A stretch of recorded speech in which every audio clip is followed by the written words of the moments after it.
Let's mic बयानबाजी। ये है let's mic more than radio. आप सुन रहे हैं बयानबाजी। दोस्तों, बयानबाजी में मैं हूं आपके साथ महेश सिंह। बात करते हैं उन बयानों की जो डालते हैं देश और दुनिया पर अपना गहरा असर। सबसे पहले बात करते हैं प्रधानमंत्री नरेंद्र मोदी। प्रधानमंत्री नरेंद्र मोदी ने नशा मुक्त युवा विकसित भारत संकल्प अभियान की शुरुआत करते हुए कहा कि भारतीय समाज ने हमेशा नशे को एक बुराई माना है। उन्होंने कहा है कि संतों और गुरुओं ने नशे से दूर रहने का संदेश दिया है, जबकि योग, ध्यान और समाज का सहयोग युवाओं को नशे की लत से बाहर निकालने की ताकत देता है। हमारे समाज में भी हमेशा नशे को एक बुराई के रूप में देखा है। हमारे संतों ने, गुरुओं ने हमें इससे बचने के लिए चेताया। श्री गुरु ग्रंथ साहब में भी कहा गया है, जितु पीतई मति दूरी होई, बरलू पवई विचि आई, आपना पराइया न पिछाणे, खस बहु धके खाई। अर्थात जिस पदार्थ के सेवन से बुद्धि और विवेक साथ छोड़ दे, इंसान अपने और पराये की पहचान भूल जाए, ऐसा नशा उसे पतन की ओर ले जाता है। साथियों, हमारी संस्कृति में बचाव के लिए चेतावनी भी दी गई है और नशे की आदत लगने पर उससे निकलने के रास्ते भी बताए गए हैं। समाज का सहयोग, योग और ध्यान की ताकत, ये नशे के खिलाफ हमारे अंतर मन को ताकत देते हैं। और आज तो हमारे पास नशा छोड़ने के लिए रिहैबिलिटेशन सेंटर जैसी सुविधाएं भी हैं। इसलिए अगर कोई युवा गलती से नशे में फंस भी गया है, तो इसका यह मतलब बिल्कुल नहीं है कि उसके सारे रास्ते बंद हो। तमिलनाडु दौरे पर राहुल गांधी ने प्रस्तावित परिसीमन का विरोध करते हुए आरोप लगाया है कि इससे दक्षिण भारत के राज्यों का राजनीतिक प्रतिनिधित्व कम होगा। वहीं बीजेपी नेता शाहनवाज हुसैन ने पलटवार करते हुए कहा है कि परिसीमन पर कोई विवाद नहीं है और राहुल गांधी उत्तर दक्षिण के बीच तनाव पैदा करने की कोशिश कर रहे हैं। उन्होंने भरोसा दिलाया कि सरकार किसी भी राज्य के हितों से समझौता नहीं करेगी। देखिए, परिसीमन को लेकर कोई वाद विवाद नहीं है, लेकिन राहुल गांधी इसको विवाद में घसीटना चाहते और वो जान रहे हैं कि अब उनके पास संख्या भी नहीं है कि वो किसी बिल को रोक सके।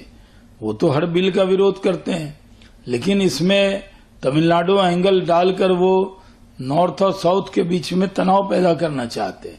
सरकार कोई ऐसा कदम नहीं उठाएगी जिससे किसी राज्य को नुकसान हो। एक पैमाने पर, एक पैरामीटर पर सरकार निर्णय करेगी जो सबको स्वीकार होगा।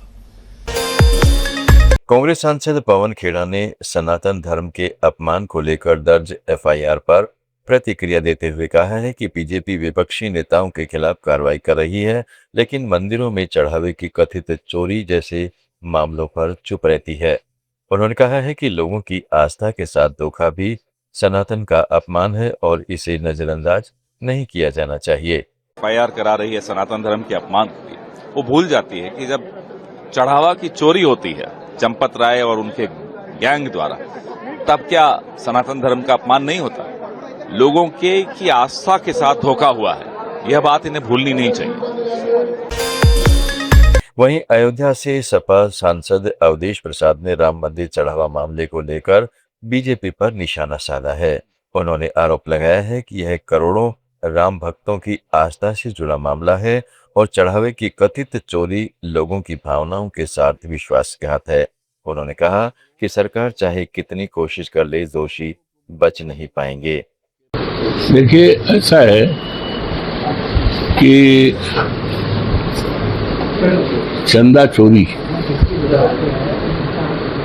और चढ़ावा चोरी ये पूरी तरह से देश के असंख्य करोड़ों करोड़ों लोग जो प्रभु श्री राम के प्रति आस्थावान हैं, जिन्होंने आकर के प्रभु श्री राम के दरबार में माथा टेका, चढ़ावा चढ़ाया और उसके चढ़ावे की चोरी क्या डकैती, नृपेंद्र मिश्रा जी के शब्दों में डकैती हुई।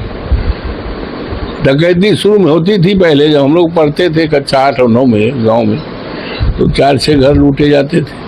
लेकिन ये तो डकैती है, देश के करोड़ों करोड़ों लोगों की भावनाओं के साथ डकैती हुई।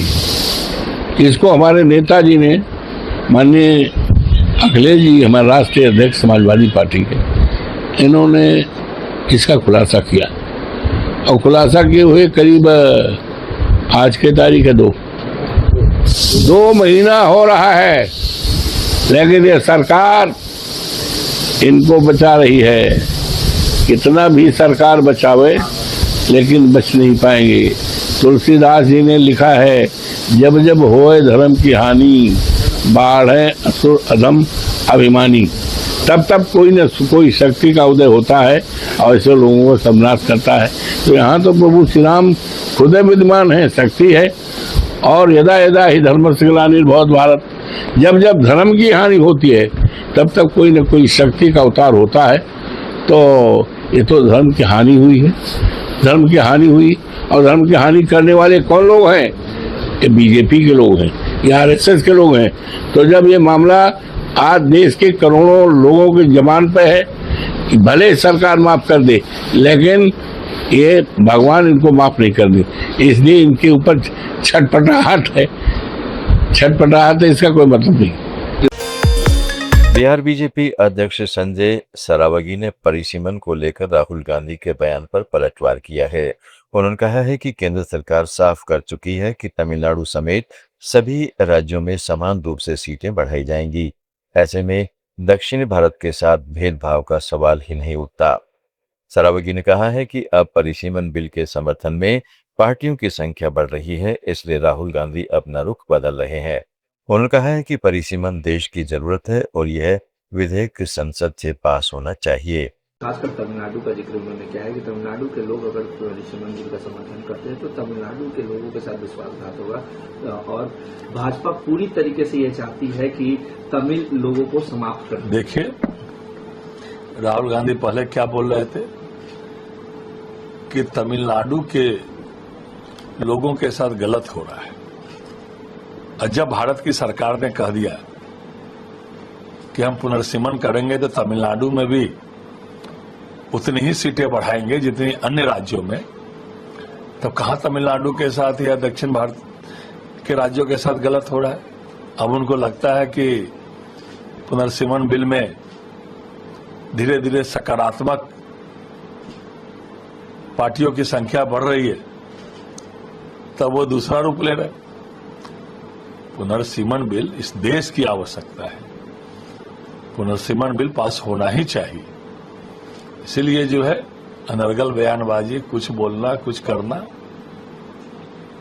आपकी टीम आरजेडी सांसद मनोज झा ने परिसीमन विधेयक पर केंद्र सरकार को घेरते हुए कहा है कि यह सिर्फ सीटों की संख्या बदलने का मामला नहीं है, बल्कि सरकार निर्वाचन क्षेत्रों के स्वरूप को भी बदलना चाहती है।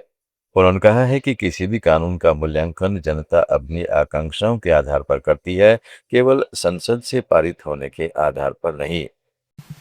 डिलिमिटेशन का जो मजमून, जो प्रारूप मैंने आसाम में देखा है, उसके बाद तो मैं समझता हूं कि इसको गंभीरता से लेने की जरूरत है। महज सीट बढ़ने बढ़ाने की बात नहीं है, सीटों के चरित्र को, कैरेक्टर को चेंज करने की पावर पता नहीं इस निजाम को लगता है उनके हाथ में। ऐसी सारी कोशिशें मैं बता रहा हूं, बहुत बड़े बड़े लोग आए अलग अलग मुल्कों में, उन्होंने कोशिश की। अंततः जब जनता जागती है ना, तो वो ये नहीं देखती है कि ये संसद से पारित हुआ या नहीं हुआ, वो ये देखती है कि हमारी आकांक्षाओं के अनुरूप है या उसके विपरीत। बिहार में जनसुराज पार्टी के प्रमुख प्रशांत किशोर ने पटना जिले की बांकीपुर उपचुनाव को लेकर गंभीर आरोप लगाए हैं। उन्होंने कहा है कि पुलिस शक्तियों का दुरुपयोग किया जा रहा है और एसएसपी ने चुनाव को प्रभावित करने और मतदाताओं को डराने की कोशिश की। इस मामले को लेकर उन्होंने शिकायत की है। एक भी भाजपा का आदमी डिटेन नहीं हुआ, एक भी भाजपा का नेता अरेस्ट नहीं हुआ यह है कि आगे आगे भाजपा के लोग चल रहे थे और जिनको जिनको वो चिन्हित कर रहे थे उनको पुलिस वाले अरेस्ट कर रहे थे, डिटेन कर रहे थे। ये पुलिस प्रशासन का नंगा नाच हुआ है, लोकतंत्र शर्मसार हुआ है और हम लोग बिहार के ही हैं। आप सब बिहार के पत्रकार हैं। 20 वर्ष का नीतीश कुमार के राज में इस तरह का प्रशासन और पुलिस का दुरुपयोग हम लोगों ने कहीं नहीं देखा है। मैं ये भी आपको बताना चाह रहा हूँ कि जो ऑब्जर्वर आए हैं इलेक्शन कमीशन के, उन्होंने पूरे टाइम फोन उठाया है। जो यहाँ पर डीएम है कुंदन जी, 100 बार फोन हम लोगों ने किया है, 100 बार फोन उठाया है, लेकिन एकमात्र एसएसपी है जिसने किसी का फोन नहीं उठाया, कोई जवाब नहीं दिया, किसी को कोई इंस्ट्रक्शन नहीं दिया। वर्दी की आड़ में छुपकर चुनाव को प्रभावित करने का प्रयास, मतदाताओं को डराने का प्रयास और जनसुराज के नेताओं को पकड़ने की जो घिनौनी उन्होंने कोशिश की है, उनको माफ नहीं किया जा सकता है। कल हम लोगों ने लिखित कंप्लेन दिया है इलेक्शन कमीशन को, जनरल ऑब्जर्वर को, पुलिस ऑब्जर्वर को भी किया है और अगले 2 दिन के बाद मैं दिल्ली में इलेक्शन कमीशन में भी इनके खिलाफ कंप्लेन करूंगा। अगर इससे बात नहीं बनेगी तो कोर्ट में भी जाएंगे, लेकिन बिहार में ये चलने नहीं दिया जाएगा। अगर एसएसपी महोदय को राजनीति करनी है तो अपना पद छोड़ दे, राजनीति करे। लोकतंत्र में सबको राजनीति करने की आजादी है, लेकिन कुर्सी पर बैठ के एक इनकॉम्पिटेंट, मोटिवेटेड, निरा बेवकूफ आदमी राजनीति को प्रभावित करने की अगर कोशिश कर रहा है तो हम लोग उससे डरने वाले नहीं हैं।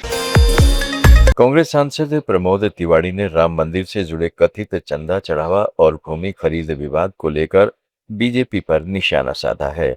उन्होंने आरोप लगाया है कि बीजेपी कभी नहीं चाहती थी कि राम मंदिर का मुद्दा खत्म हो। तिवारी ने कहा कि पार्टी इस मुद्दे को राजनीतिक लाभ के लिए जिंदा रखना चाहती थी ताकि समाज में तनाव का माहौल बना रहे।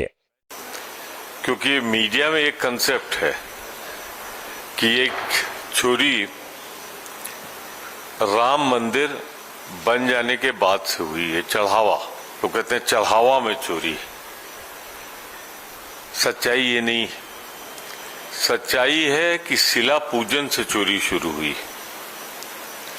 मैं चूंकि रहने वाला अवध क्षेत्र का हूं और इत्तेफाक से 85-90 के बीच में मैं टूरिज्म मिनिस्टर था। दोस्तों, बयानबाजी में आज इतना ही। जुड़े रहें लेट्स माइक के साथ। आप सुन रहे थे let's mic more than radio. Follow कीजिए हमें हमारे सोशल मीडिया प्लेटफॉर्म्स पर। It's time for news. It's time for more than radio. Presenting the first radio news app, Let's Mic. Let's Mic, a news-based app on your phone where you get to watch and listen news, talk shows, interviews, radio show podcasts.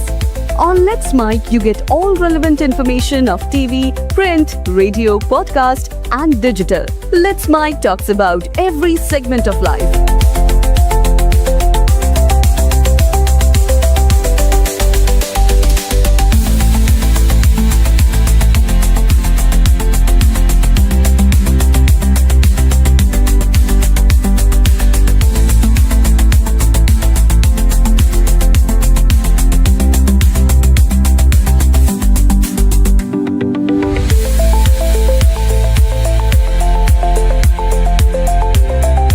Download the app now from Play Store. Available both on Android and iOS mobile phones. Follow us on YouTube, Instagram, Twitter, LinkedIn, Facebook, Telegram, WhatsApp, Snapchat. Let's talk, let's connect, and let's mic. It's time for news. It's time for more than radio. Presenting the first radio news app, Let's Mic. Let's Mic, a news-based app on your